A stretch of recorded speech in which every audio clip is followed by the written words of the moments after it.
Soell is a new horror film that is now streaming on VOD. I finally got a chance to check this movie out, and here I am giving you guys a review. It stars Loretta Devine and it stars Omari Hardwick. To me, he'll always be James St. Patrick, aka Ghost. It's just really hard for me not to look at him in that vein. This movie, Omari plays a successful businessman or lawyer or something. One day he decides to take his wife and his kids on a trip to rural Appalachia where he can pay respects to his late father who recently passed away. Along the way, there's a really intense storm that takes down the plane that they were flying, and then all of a sudden, Omari wakes up and he's in a strange woman's house, he's wounded, and he's trapped. What follows is a very weird game of chicken between him and this woman played by Loretta Devine. There's a bunch of hoodoo and mysticism and a bunch of weird magic stuff going on and rituals. And Omari has to try to find a way out of this situation so that he can find out what happened to his family so that he can get them and himself to safety. Right off the bat, I wanted to give this movie a chance. I was excited to see this film. I liked the trailer for it. It's black horror, it's black leads, it's a black movie. I definitely was excited because I feel like we need more of these type of stories. Stories like Lovecraft Country on HBO Max, stories like this. We need more black horror, black fantasy, black sci-fi. Also the concept of hoodooism,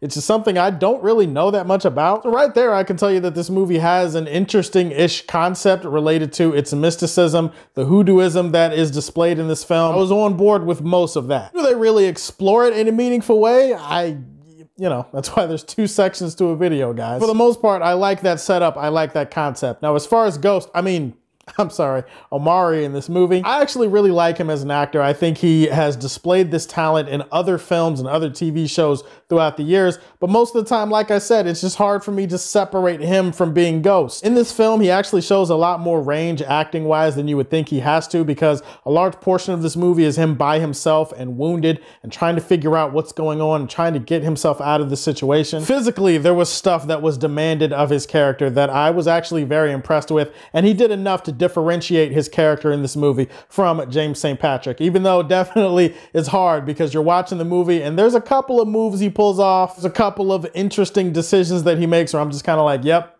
that's the same thing Ghost would do. That's a Ghost move right there. The real highlight of this movie was Loretta Devine. I've always loved her. I think she's a terrific actress. In this film, she gives probably the best performance and she's the most interesting thing about the movie. She's over the top, but not over the top in a cartoonish way. She's over the top in a fun way where you can just tell that Loretta is having the time of her life playing this role. There's some good setup and back and forth between Loretta's character and Omari's character, and some of the cat and mouse games that they're playing. Some of that is kind of entertaining. There's an interesting message that I do appreciate in this movie about classism among those in the black community, not using where you've gotten as an excuse to look down on or look back at people from your community who didn't make it out, who aren't as fortunate as you. Again, it's not really explored in a meaningful way, but it's definitely a message that is there, so I have to at least respect the attempt. I will tell you guys right off the bat, there was something weird about this movie. There was something off, something didn't feel right. I felt it in the first 5 to 10 minutes watching. There was something about the dialogue and the acting and how rushed and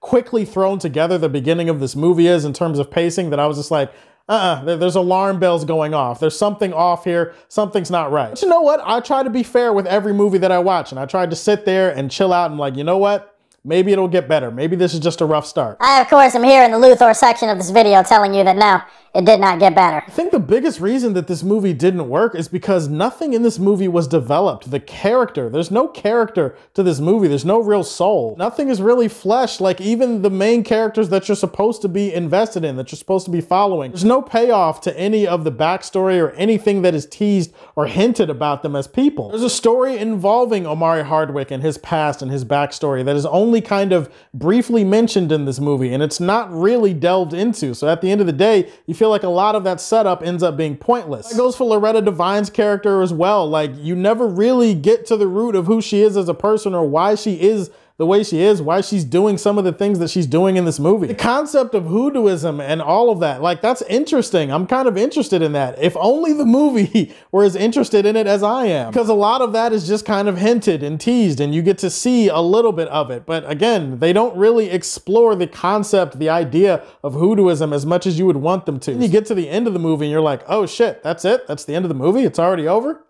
Well, Okay, sure. The movie just has very little, if any, emotional narrative payoff. It just feels very rushed. At the end of the movie, I'm just sitting there, I'm like, yo, is this really what Ghost died for? Is this what he gave up his life for? Is this what I stopped watching Power for? So I could watch James St. Patrick in this waste of a movie? But in the end, this is a bad movie that has a few good moments. I'm gonna give this one a guilty pleasure rating and leave it in Smallville. Those are my thoughts on Spell, so tell me, have you seen it? What did you think about it? Give me your thoughts on the film in the comment section down below. Please like and subscribe to the Superfan Show, and as always, if you like what you see, tell me how you feel and stay tuned to hear more from the Man of Steel.